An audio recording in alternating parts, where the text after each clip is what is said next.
Assalomu alaykum, hurmatli o'rganuvchilar. Navbatdagi video darsimizda biz oldingi darsimizdagi funksiyalar mavzusini davom ettiramiz. Oldingi darsimizda biz funksiyalar yaratishning ikki xil usulini ko'rib o'tgan edik. Yana ikki xil usulni va'da qilgan edim. Shu ishimizni davom ettiramiz. Keyingi usulimiz arrow function deb ataladi. Endi strelkali arrow degani, ya'ni ko'rsatkich. Bu nisbatan yangiroq JavaScript'ning keyingi versiyalarida yaratilgan usul. Buni ham ishlatib ko'raylik. Xo'sh, const ya'ni o'zgaruvchi, o'zgarmas konstanta salom teng qaus ochib yopamiz va teng strelka. Bu yerda figurali qaus ichida vazifani ko'rsatamiz. Console log salomlar. Salomlar.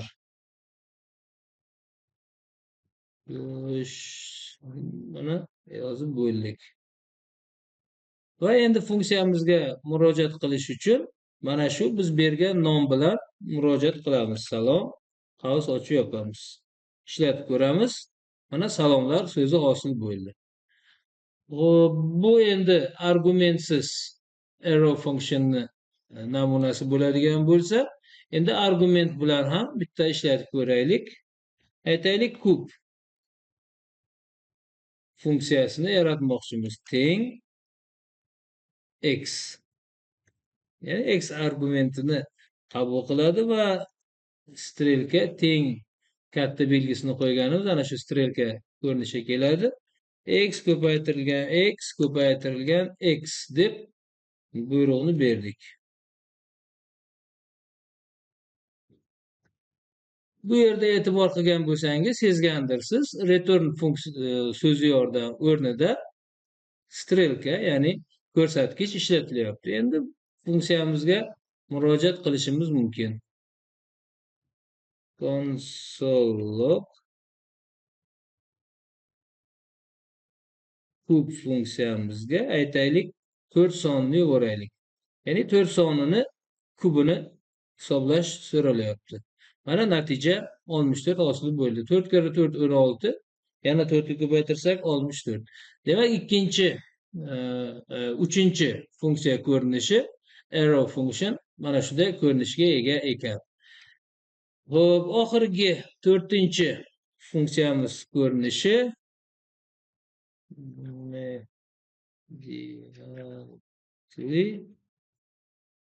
input function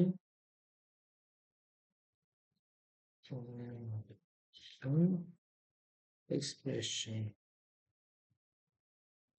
Endi buni o'qib berish niyatim yo'q. Ingliz tilida tajribam uncha yaxshi emas. Talaffuzim, shuning uchun xato gapirib qo'ygandan ko'ra jim o'tirgan ma'qul degan shiorga rioya qilamiz. O'zingiz o'qib oling. Sizga men tarjimasini aytishim mumkin. Bu atamani tarjimasi darhol tezkorlik bilan chaqiriladigan funksiya ko'rinishi deb tarjima qilishimiz mumkin. Buni ham keling misollar bilan ko'raylik. Hop, qaus ichida function so'zini yozamiz. Va albatta qaus ochib yopamiz. Figurali qaus ichida console log va nimani chiqarish kerakligini yozaylik. Bu funksiya darhol ishlaydi deb qo'yaylik. Va oxirida ana endi qaus ochib yopishimizni o'zi yetarli. Va F5 bilan dasturimizni ishlatib ko'rsak, bu funksiya darhol ishlaydi degan xabar chiqdi. Demak, bu hozir ko'rganimiz argumentsiz funksiyani o'zi.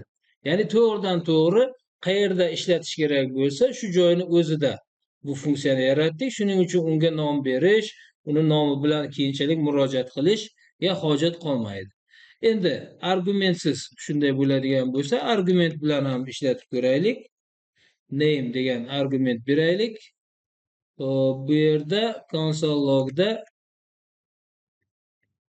boshqa biror yozuv chiqaraylik. Salom.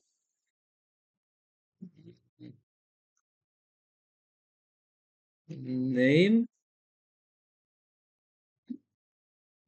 qo'shtirnoq. Va endi argument sifatida qavsning ichida Otabek. Albatta, qo'shtirnoq ichida satr bo'lgani uchun ishlatib ko'ramiz.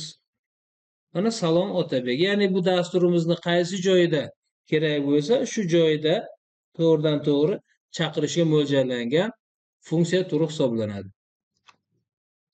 Endi dasturlash davomida siz biz ko'rib chiqqan 4 xil funksiyalardan qaysidan foydalanishni o'zingiz hal qilasiz. Faqat sizga shuni aytib o'tmoqchiman, funksiyalarda quyidagicha hoisting xususiyati bor. Bu degani funksiya yaratilishidan oldinroq ham chaqirilish mumkinligi. Ya'ni funksiya aytaylik 20-qatorda yaratilgan, 20-qatordan boshlab yaratilgan bo'lsa, siz 15-qatorda ham uni nomi bilan chaqirib murojaat qilishingiz mumkin bo'lsa, mana shunday hoisting xususiyatiga ega deyiladi. Va biz yuqorida ko'rib o'tgan 4 ta funksiyamizdan ikkitasigina shunday xususiyatga ega. Bular birinchi ko'rib o'tganimiz function declaration